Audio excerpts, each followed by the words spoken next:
Ang kwentong ito ay hango sa totoong buhay. Karanasan ito ng pinsan ng kaibigan ko na itago na lang natin sa pangalang Chris. Taong 1992, Barangay Oringao, Kabangkalan, Negros Occidental.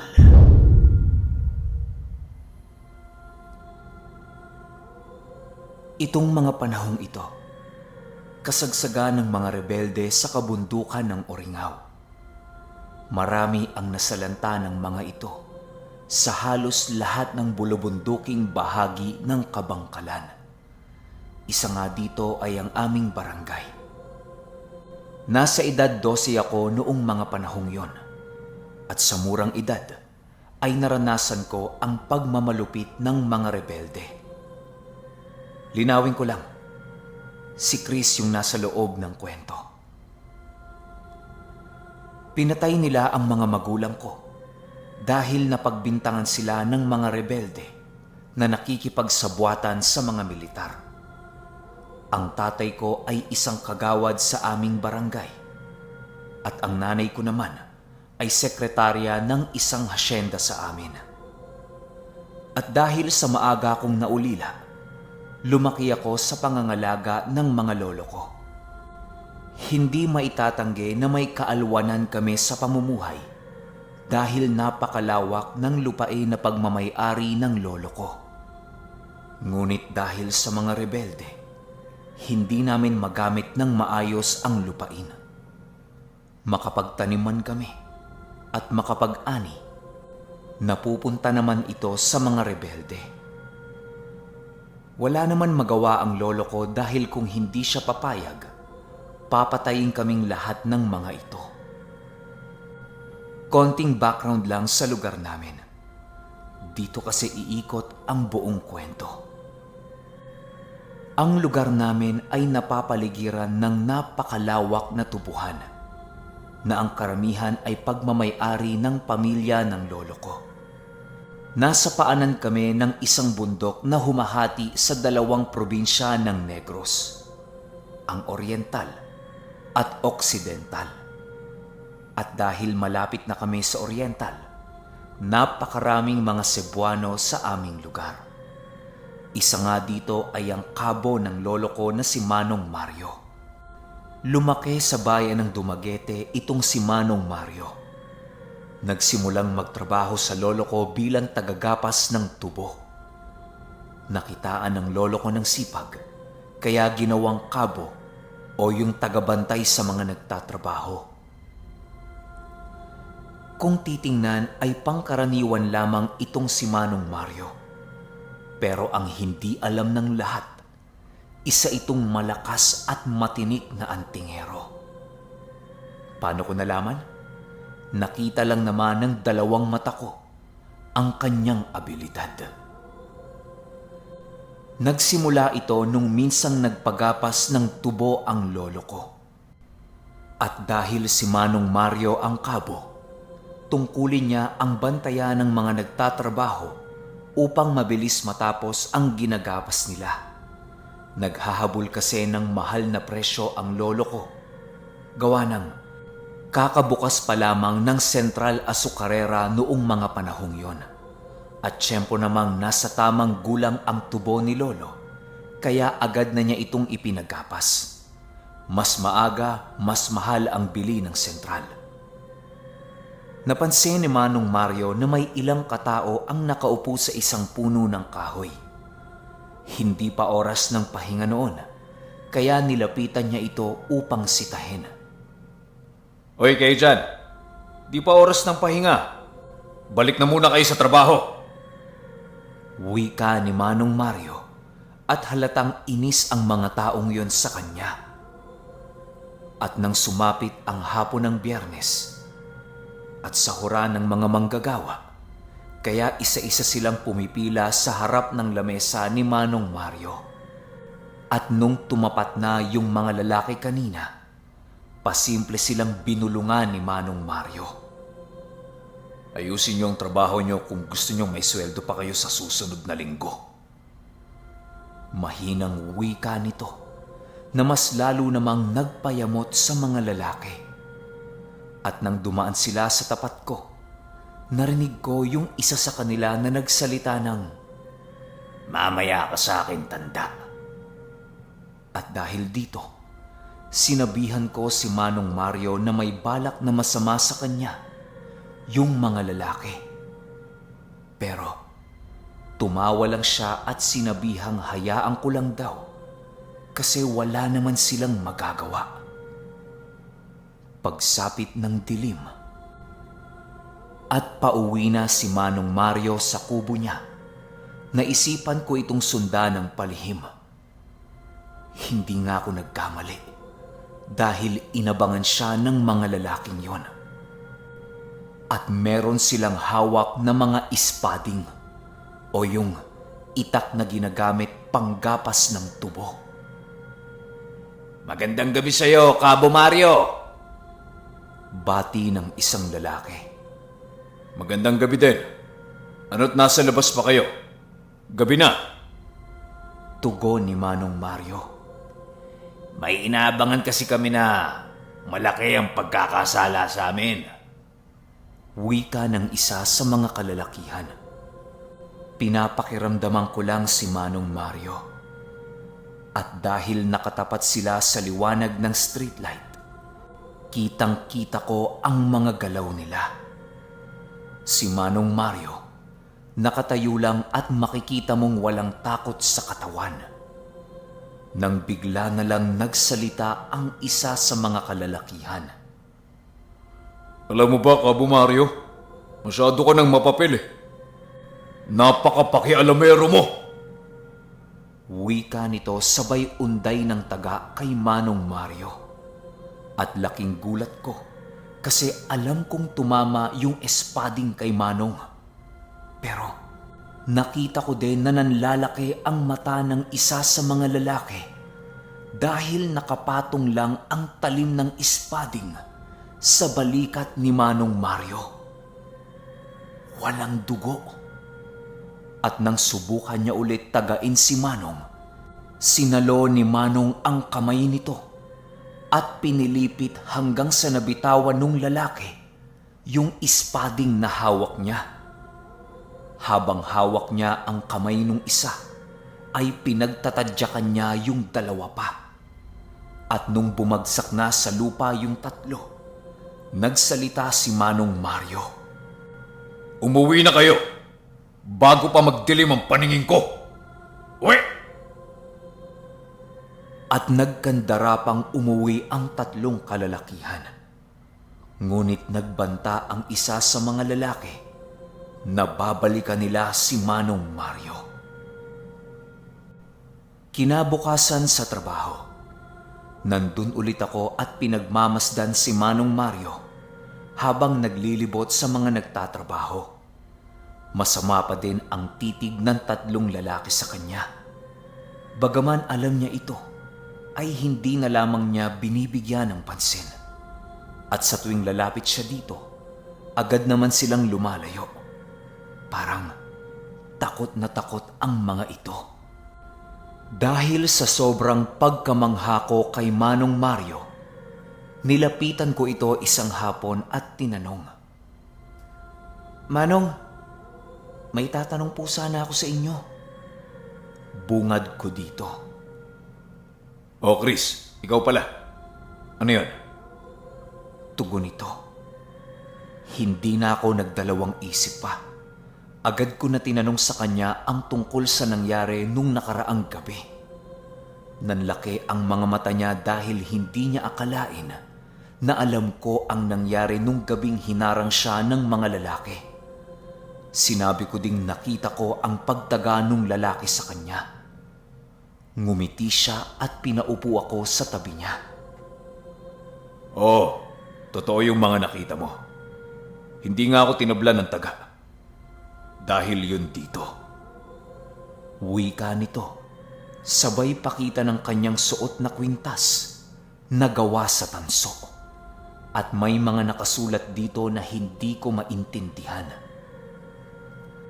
Sinalaysay niya sa akin ang kayang gawin ng gamit niyang yon.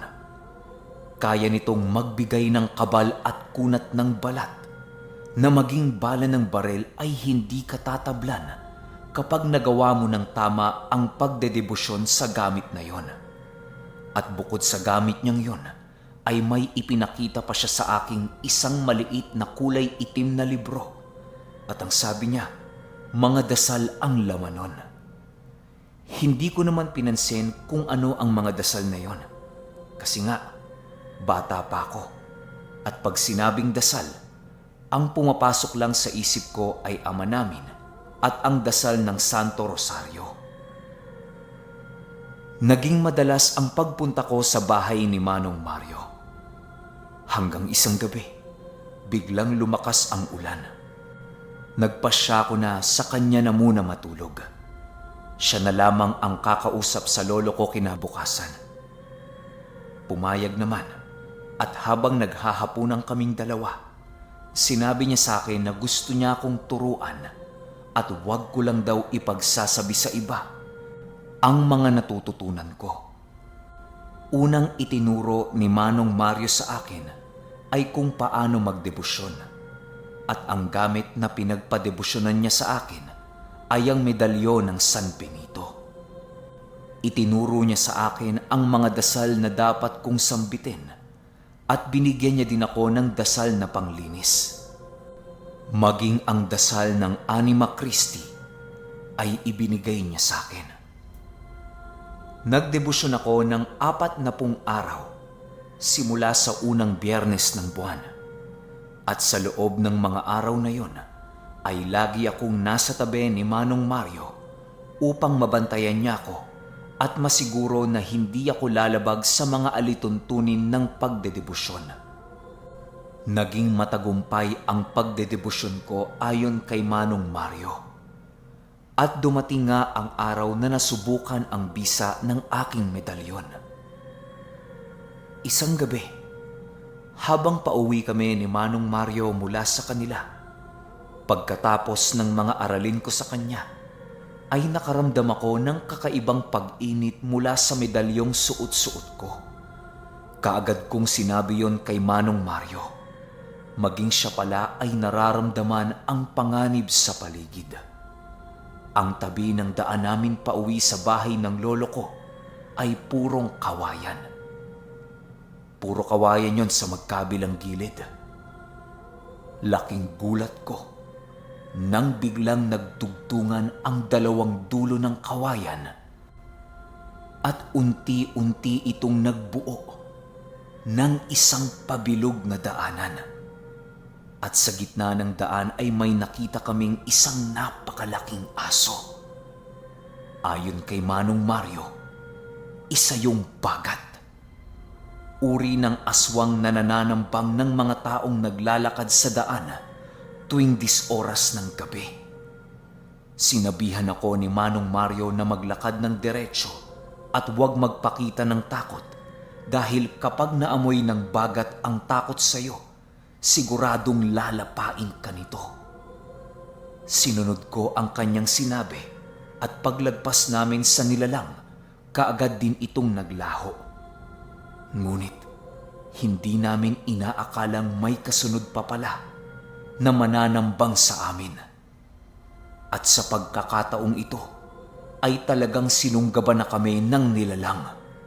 Narinig ko si Manong Mario na nagsabi ng, Chris, iosal mo ang lihim na 7 krus ng medalyon ng San Benito. Madali ka! wika nito at agad ko din namang sinunod ang utos niya. Nakita kong papalapit na sa amin ang nilalang at sinabihan ako ni Manong Mario na huwag akong aalis sa kinatatayuan ko at hindi naman ako magagalaw o makikita ng kalaban dahil sa taglay na sabulag at proteksyon ng medalyon ng San Benito. Agad niyang sinugod ang aswang gamit ang kanyang itak. Pero sa kasamaang palad, nabitawan niya ito at agad siyang sinakal ng aswang. Nagwika ito ng, Di ba ang sabi ko, babalikan kita? Wika nito habang sakal-sakal si Manong Mario. Pero kahit nasakal-sakal na ng aswang si Manong, ay nagawa pa din ito na mag-usal ng dasal ang mga pangalan ng mga Diyos ng Sator. Nabasa ko sa maliit na libro ni Manong Mario ang mga orasyong yon, kaya alam ko ang mga titik na inuusal niya sa kanyang bibig. At nang banggitin niya ang susi, agad siyang binitawan ng aswang. Umatras ito habang tinatakpan ang kanyang muka na animoy nasusunog. At nang makatayo si Manong Mario, itinapat nito ang kanyang palad sa kanyang bibig at nagbulong ng isa pang dasal. Sa pagkakataong ito, narinig ko na inusal niya ang orasyon na kung tawagin ay Espada ni San Miguel. Ayon kay Manong Mario, mabisang pamatay ng masasamang elemento ang dasal na ito. At nang matapos niya itong usalin, ay dinampot niya ang kanyang itak at iniihip ang dasal sa tanim nito. Agad niyang sinugod ang aswang. Hindi na makagalaw ang aswang nung mga oras na yon, kaya nagawa niyang itarak ang dinasalang itak sa dibdib nito, na agad namang kinasawi ng aswang. Agad din kaming umalis sa lugar at dali-daling bumalik sa kubo ni Manong Mario. Pagdating sa kubo, kaagad siyang nagpunas ng mga dugo sa katawan at nagpalit ng damit. Pagkatapos nun ay kinausap niya ako. Iho, wag na wag mong ipagsasabi ang nangyari. Dahil baka balikan ka ng mga aswang na yon. Wika nito na sinang-ayunan ko naman at nangako din siyang itutuloy ang pagtuturo sa akin. Ituturo niya ang lahat ng kanyang nalalaman sa karunungang lihim. Makalipas ang ilang taon, nasa 17 na ako at halos lahat ng itinuro sa akin ni Manong ay kabisado ko na. Nagagamit ko na din ang mga ito. Isa sa mga itinuro niya sa akin ay ang pagpapasuko sa isang tao. Binigyan niya din ako ng isang itim na kahoy. Ang sabi niya, isa daw yung makapangyarihang gamit at ang tawag sa kahoy na yon ay sinukuan. Minsan ko na ding nasubukan ang bisa ng gamit na yon. Nung minsan akong papauwi galing sa paaralan, hinarang ako ng ilang kalalakihan at alam ko na masama ang tangka ng mga ito sa akin. At nang makalapit na ako, kaagad naman nagdeklara ng hold up ang isa sa kanila. Nung una natakot ako, pero nung dinukot ko ang bulsa ko para sana ilabas ang pera ko, ay napakapa ako sa kahoy na ibinigay ni Manong Mario. Inusal ko ang dasal para dito at laking gulat ko na lang nang biglang umatras ang lalaking may hawak ng kutsilyo at agad din tong tumakbo papalayo sa akin. Bagaman hindi ko alam ang nangyari, nagpasalamat na lamang ako dahil nailigtas ako ng mga kaalamang itinuro sa akin ng aking maestro. Ganun pa din ang mga gawain ko sa araw-araw. Paggaling sa eskwela, agad na akong pumupunta sa kubo ni Manong Mario para makipagkwentuhan. At naikwento niya din sa akin ang kanyang mga karanasan. At ayon sa kanya, ang pinagmulan ng mga kakayahan niyang yon ay mula sa libretang hawak niya. At nagmula yon sa isang tagagapas ng tubo na naging kaibigan niya at nakasama niya sa iisang kubo. Ang mga medalyon at iba pa niyang gamit ay kinolekta niya mula naman sa iba't ibang antingero at mga manggagamot na kanyang nilapitan noong nagsasanay pa lamang siya. Hindi rin naging maganda ang kanyang naging karanasan bilang antingero dahil napakarami ang gustong sumubok sa kanya at umagaw ng mga gamit na hawak niya. Ipinakita niya sa akin ang kanyang mga pilat sa likod na bunga ng mga labanang napagdaanan niya at sa tulong ng kaalaman niya at mga gamit na tangan niya ay napagtagumpayan niya ang mga ito. Isa sa mga nakalaban niya ay ang mangkukulam na nagmula pa sa isla ng Sikihor. At nangyari ang lahat nung may isang pamilya ang lumapit sa kanya upang humingi ng tulong dahil sa karamdaman ng kanilang anak. Ayon sa pamilyang yon, mahigit 2 buwan nang hindi nakakalakad at nakakapagsalita ang dalaga. Kitang-kita din sa pangangatawan nito ang labis na paghihirap. Bagaman hindi nang gagamot itong si Manong Mario, ay sinubukan niyang tulungan ang dalaga. Dahil din sa mga kaalaman niya, nagawa niyang mahuli ang mangkukulam. Di kagaya ng tipikal na panggagamot ng kulam, hindi niya ito pinasabi, kundi pinuntahan niya ito sa mismong bahay. Laking gulat ng mangkukulam dahil biglang sinipa ni Manong Mario ang pinto ng kanyang bahay at nasa akto siya ng pagpapahirap sa kanyang biktima. Dahil dito, hindi na nagdalawang isip pa si Manong Mario na paslangin ang mangkukulam gamit ang kanyang mga dasal panglaban. At dahil sa medyo baguhan pa itong si Manong Mario, hindi siya nakapagdepensa para sa sarili niya. Magaling din sa kombate espiritual itong mangkukulam na nakalaban niya dahil nagawa nitong pasukahin ng dugo si Manong Mario. At nang maisip ni Manong Mario na hindi siya nakapagtaas ng depensa, kaagad siyang umatras at nag-usal ng mga pangpuder. Matapos niya itong gawin, kaagad niyang binalikan ang mangkukulam na noon ay nag-aayos na ng kanyang mga kagamitan upang tumakas. Sa pagkakataong yon, hindi na pinalagpas ni Manong Mario ang pagkakataon upang makagante sa kanyang kalaban. At sa bahay mismo ng mangkukulam, ginilitan niya ito ng leeg. Wala nang pakipakiusap, diretso patay ang ginawa niya dahil alam naman na ni Manong Mario kung paano niya matatanggal ang itinanim ng mangkukulam sa katawan ng babae. Pagkatapos niyang paslangin ng mangkukulam, kaagad niyang pinagsusunog ang mga gamit nito kasama ang buong bahay. Hindi na gaanong napansin ng mga tao ang sunog dahil sa kalagitnaan ito ng isang masukal na gubat. Namangha ako sa mga ikinuwento sa akin ni Manong Mario at saksing buhay ako na magpapatotoo ng kanyang kapangyarihan bilang isang antingero. Pero sa kasalukuyan, patay na si Manong Mario at dahil sa wala siyang anak, sa akin niya inihabilin ang lahat ng gamit niya, maging ang libretang naglalaman ng mga dasal. Sa ngayon ay nagtatrabaho ako bilang manager ng isang soft drinks factory dito sa syudad ng Bacolod. At paminsan-minsan ay nanggagamot din ako.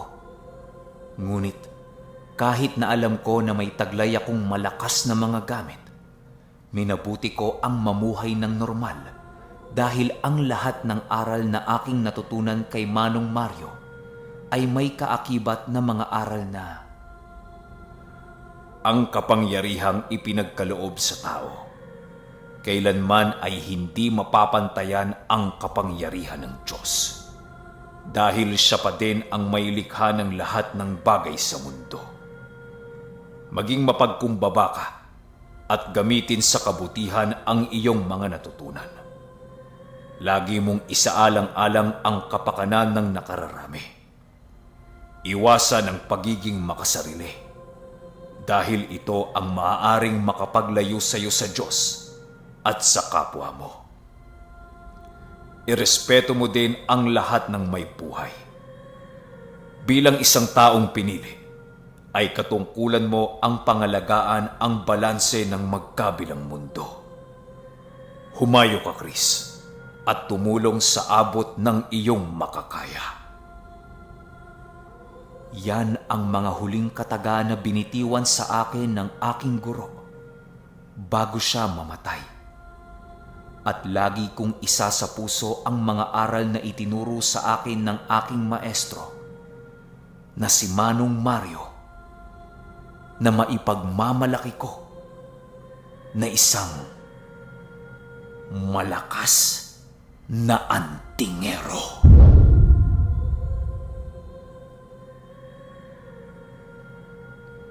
Okay, bago ako magbigay ng opinion, shoutout muna tayo. Pero wala kasing bagong warrior tsaka walang nag-renew ng badge. So, ito lang yung mga napili kong nag-comment dun sa pin post ko. At ito ay sina Ayumi H, Marnil Sonyo, Zai Zai, Kimita Chihe, at kay Yuan Bien. Ayan, 5-5 lang para hindi magtampo yung mga warrior members natin. Okay, ang masasabi ko sa kwento, klaruhin ko lang. Magkaiba yung antingero na may taglay na mutya, tsaka antingero na may mga kargang puro medalyon. Linawin ko lang, magkaiba yung dalawang klase ng antingero na yon. Yung puro medalyon, kailangan mo talaga magdebosyon ng 40 days para mapagana lahat ng mga dasal na ikakarga mo sa mga medalyon mo, sa libreta mo, o kung ano pa mga ginagamit mong pangkombate. At saka yung mga kailangan talagang magdebosyon ng 40 days o minsan mas mahaba pa, yan talaga yung mga nagiging manggagamot. Pero kung may hawak kang mutya at hindi mo naman kailangan manggamot, hindi mo kailangan magdebosyon ng sobrang tagal. Dahil yung mutya ay buhay na gamit, dadasalan mo lang ng tamang pakain, paa mo, gagana na yan. Actually, kahit hindi mo nga dasalan yun Pero ako, kaya ko sinasabi na dasalan yung mga mutya para talagang kumapit at makita ninyo yung epekto. Yun lang yung kaibahan ng dalawa. Yung isang antingero na puro medalyon, manggagamot. Yung isang antingero na puro mutya, manggagamot din naman, pero hindi katulad nung may mga medalyon. Ang nakakatakot lang pag nagtapat yung dalawa. Kasi baka ito si puro medalyon may pambasag ng mutya. Pero hindi mababasag yung mutya mo kung hindi alam nito ni antingerong may medalyon kung anong mutya yung hawak mo. Kaya para sa mga taong may mga hawak ng mutya, yung mga bumili sa atin, pakaingatan nyo yan at huwag ninyong ipagsasabi. Okay na yun, tayo lang yung nakakaalam. Pero kayo, kung may opinion kayo sa kwentong ito, i-comment nyo lang sa baba. Yun lang. Hanggang sa susunod na kwento. Salamat.